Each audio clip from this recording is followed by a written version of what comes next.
seperti regulasi yang sudah kita buat, ya, persis dengan situasi nanti yang akan kita hadapi pada saat hari pemungutan suara.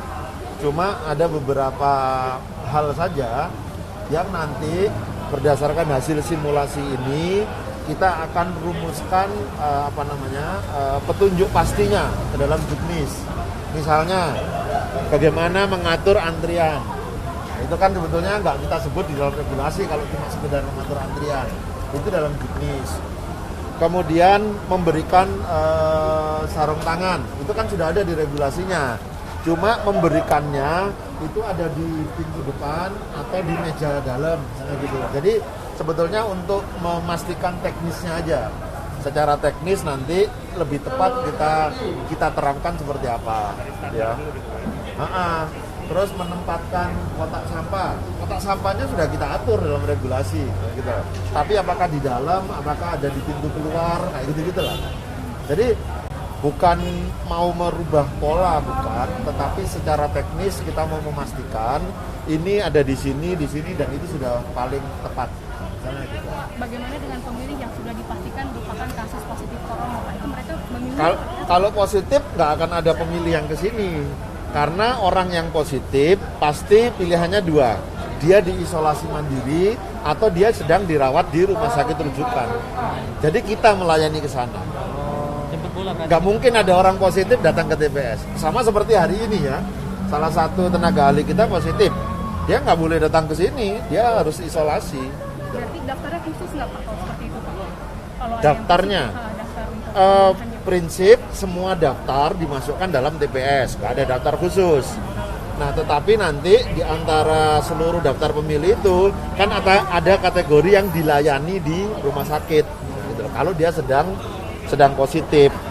Nah, teman-teman bisa lihat itu ada satu bilik suara yang adanya dia di dalam kotak TPS, tapi kita beri batas, tidak berinteraksi dengan bilik yang lain.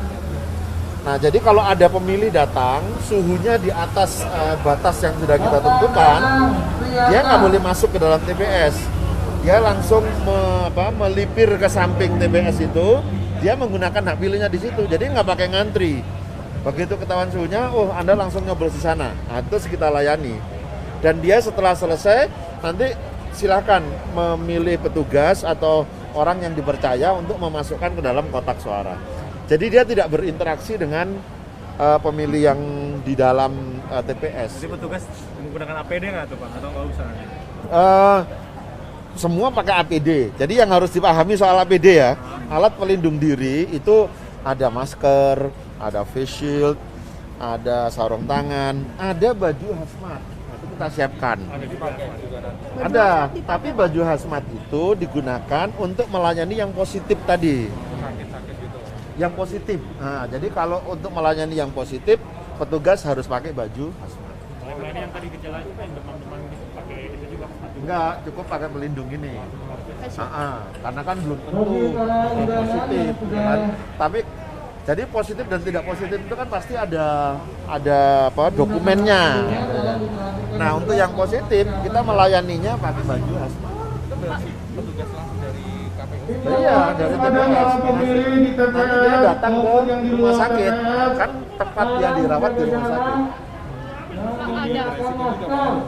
Ya makanya pakai baju hazmat. Pak, ada isu beredar bahwa pemilih itu semuanya harus rapid test, itu benar nggak sih Pak? Siapa? Verifikasi lagi. Ada semua pemilih harus melaksanakan. Enggak, kalau pemilih enggak. Tapi kalau penyelenggara kita sudah waktu KPU mengajukan tambahan anggaran itu kan memasukkan salah satunya komponen rapid test untuk penyelenggara. Berarti di daerah juga rapid test ya Pak ya? Iya, penyelenggara itu malah mereka. Pak, penegasan saja Pak. Pak, ini Pak ukuran suhu kan tidak bisa sangat Pak. Pemilih dan yang bisa. Ada solusinya nggak Pak? Ya gini, untuk memastikan seseorang itu terjangkit virus atau tidak, positif atau tidak, ukurannya kan banyak. Termogan suhu itu hanya salah satunya saja. Bahkan ada orang yang tanpa gejala pun dia bisa positif. salah satu staf kita itu yang positif itu tanpa gejala, sehat-sehat saja. Tapi ketika masuk ke TPS kan cuma diukur Ya itu salah satu ukurannya aja. Masa setiap orang mau masuk TPS diperiksa darahnya dulu, ya nggak jalan nanti. tapi kan tadi bukan tadi ada yang rusak dan itu kan juga nggak bisa secara langsung bisa Oh iya, diakui. kita pastikan temukannya harus dalam kondisi baik. Pak, tiap TPS ini akan ada batasan jumlah pemilih, ada berapa orang maksimal? Pak? Maksimal 500. Di TPS. Ya, maksimal. Jadi bisa saja 450, 400. Pokoknya tidak boleh melebihi 500. 500 itu termasuk petugasnya Pak, pemilih dan petugas atau hanya pemilih aja? Biasanya petugas itu terdaftar di TPS itu. Ya. Nah untuk jumlah TPS-nya nanti kan semakin diperbanyak berarti Pak itu jumlah. Ya, itu konsekuensi. Ya konsekuensinya itu. Jadi sebelum adanya COVID-19, jumlah TPS itu sekitar 253.000. Nah sekarang setelah ada COVID itu sekitar 301.000 kalau. Ada penambahan sekitar 50-an, ya 48 sekian ribu lah. Pokoknya hampir 50.000. Berarti alat-alat tambahan apa aja yang akan disiapkan dari setiap TPS untuk protokol kesehatan itu tadi Pak? Ya yang dulu nggak ada sekarang ada gitu ya. Itu cuci tangan, kemudian hand sanitizer, kemudian termogan, kemudian sarung tangan, kemudian tinta. Kalau dulu kan dicelup di botol, sekarang ditetes, gitu. Terus jaga jarak. Dulu bisa menampung banyak orang ngantri di dalam TPS. Sekarang nggak boleh ngantri di dalam TPS, dibatasi jumlahnya. Terus dulu orang boleh datang kapanpun antara jam 1 sampai jam 7 sampai jam 1. Sekarang kita himbau agar datang di jam-jam tertentu. Jadi misalnya pemilih nomor sekian sampai sekian, silakan datang di jam sekian. Ya walaupun tetap kita layani antara jam 7 sampai jam 1. Tapi kita himbau Anda datang jam sekian, Anda datang jam sekian supaya tidak terjadi penumpukan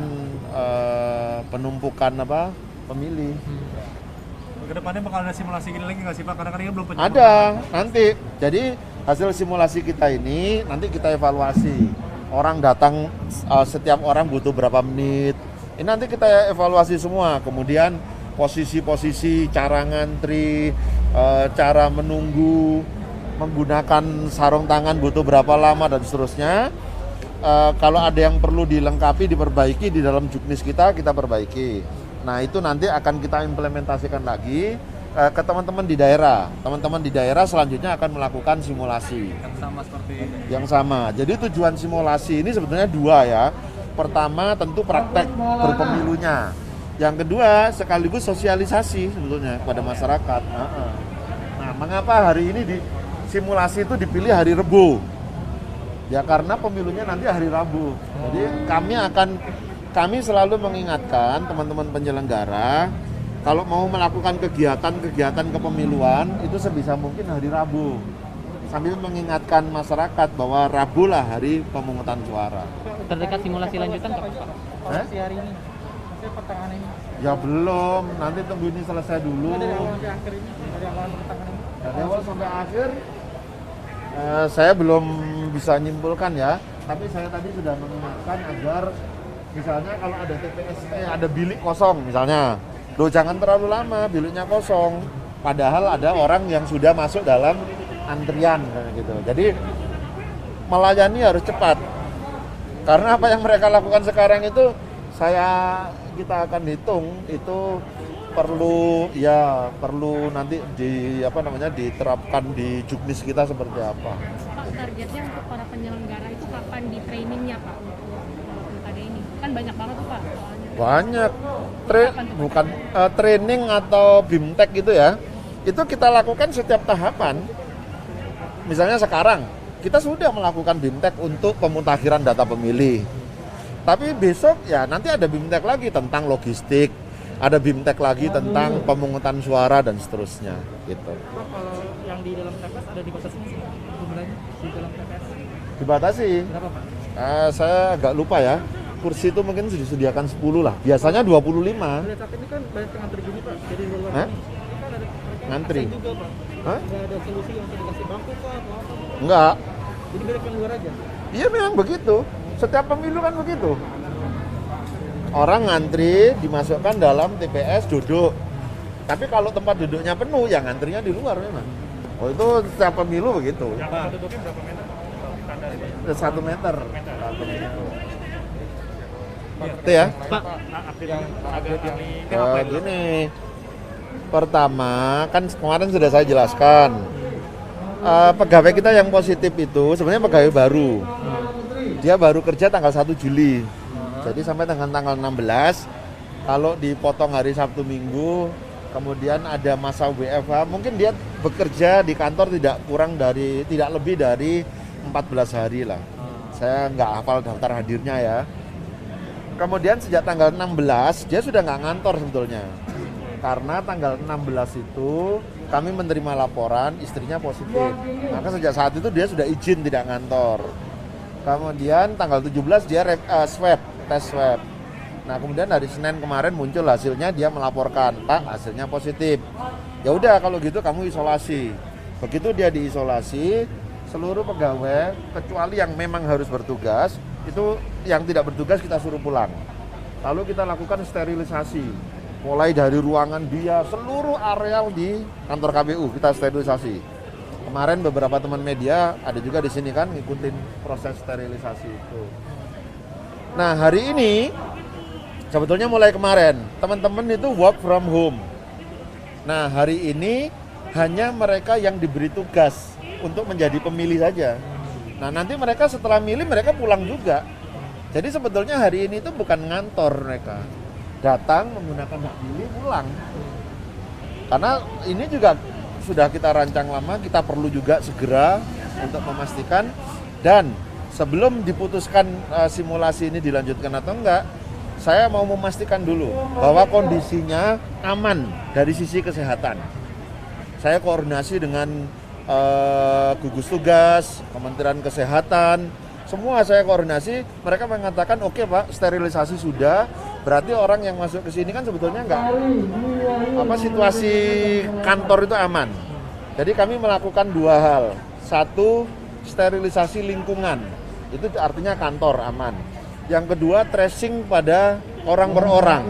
Siapa saja yang ketemu dia segala macam, itu kita isolasi orang-orang yang ketemu dengan dia.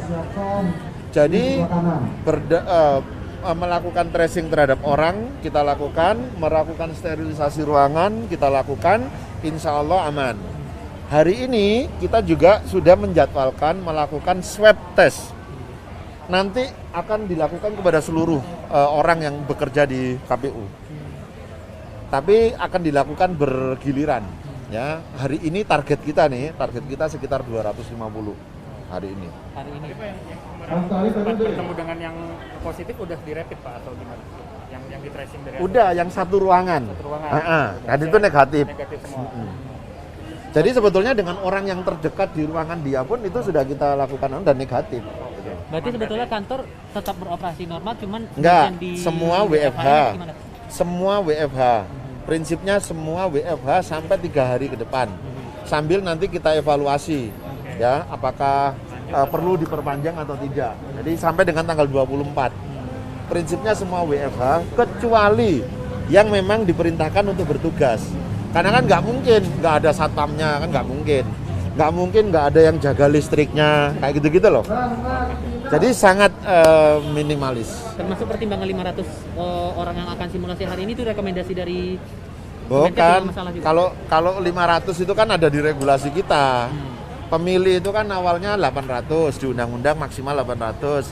Kami mengusulkan maksimal 500, kita buat dalam peraturan KPU. Jadi 500 itu perintah regulasi kita.